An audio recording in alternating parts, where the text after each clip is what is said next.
Welcome back, folks. Now I have Sally from the Summit Historical Society joining me this morning. Sally, how are you doing? Oh, good morning. It's warming up. This is a good thing. Now I see that you also brought this morning's paper.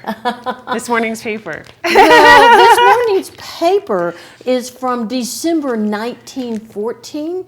Oh, so not this morning's paper. Not this morning's paper, but let me tell you, there are some similarities. So look at some of those ads on there. So I see we have two Christmas shoppers. I know there's probably people out there getting ready to do a little Christmas shopping. Right. And so S. Behrens' big general store was on Main Street in Dillon. Mm-hmm. So Dillon as a town situates itself near the train. Mm-hmm. So let's talk about shopping. How did Christmas shoppers then in Summit County, this is Summit County, how did they shop then? And how is it the same as today? Yeah. So Christmas shopping, they may have gone into Solomon Behrens' big general store. He's advertising silk scarves. He's mufflers, handkerchiefs, mufflers, silk all socks, kinds of what they sleeve call holders, jewelry, dry goods. And they're shopping. They're going in. They're shopping at the store. They are also shopping from the Sears catalog and Montgomery Ward's. So we went back to the 1902 Sears catalog that we have in our collection. So artifacts take us back in time with what was really happening. Yeah. And so they're ordering from the Sears catalog and they're going to the storefronts.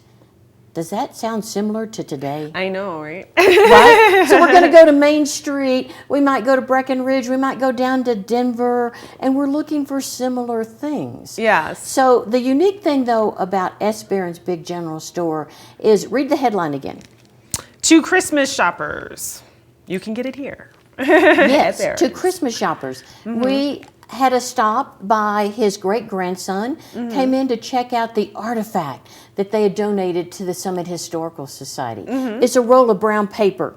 And what was this roll of brown paper Exactly. for? Well, it looked like art class that you pull out, but it's printed with S. Behrens' big general store. He's profitable enough to have brown paper printed that he's then going to wrap your goods in. Oh. So the grandson is telling us about his great-grandfather, and he is Jewish. Oh. So this is part of a grant from the Summit Foundation, which we'd like to give them a big shout out, to tell the untold stories of Summit County. Yeah. And that one of those is the Jewish population. Yeah. And we're in the process of researching the items that the Behrens General Store carried, about his family, and about that population of a religious group that we haven't heard much about. Yeah. So shopping. Still, even today, it's always about the lighting of the Christmas tree. Correct. But he's a savvy merchant. He comes here from, he's born in Germany. He comes here from Russia. That's all part of a Jewish migration with Catherine the Great offering free land. And so he comes here in 1887. He immigrates to the U.S. He becomes a naturalized citizen. And he and his son move to Summit County to run this mercantile center. Yeah. Yeah, and very profitable, again, as they were able to print his own wrapping paper. Right. Yeah. Own paper. And so we're in the process of this research, but we had to share the similarities of shopping, Christmas shopping, and how people shopped 1900 and 1920.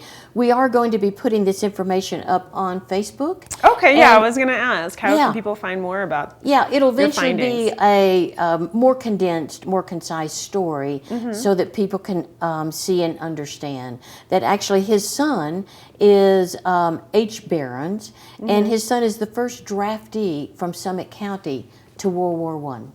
Oh, wow. Yeah, so there's lots of history just within this paper. Who knew that one ad was going to send us on a journey of telling a story of Summit County about a family and about their contribution to Summit County? Yeah. Now, we've talked a lot about this paper and this current project that you are on. Can you actually talk a little bit more about what Summit Historical Society does in general? Oh, that's a great question, because we're passionate about the history of Summit County. And after all, history started yesterday. I was talking to Kathleen. A Basin will celebrate their 75th anniversary in 2 years. Yeah. So going Yeah. back in time and talking about how the ski industry started here, that's part of what we do, is look at all aspects of the people, the stories, the history of Summit County, and try to find a fun way to bring it alive. Well, Sally, thank you so much for coming in and basically enlightening us. Again, we are actually about ready to wrap up the show. But again, Sally with the Summit Historical Society folks, really quickly, where can they find out more information on you? Go to our website, summithistorical.org. We do have winter hours, but we are always available to do a tour of the 1883 Dillon Schoolhouse by reservation. Okay. And if you have a question or research or an artifact to donate that tells the history of Summit County, give us a call. Check us out online.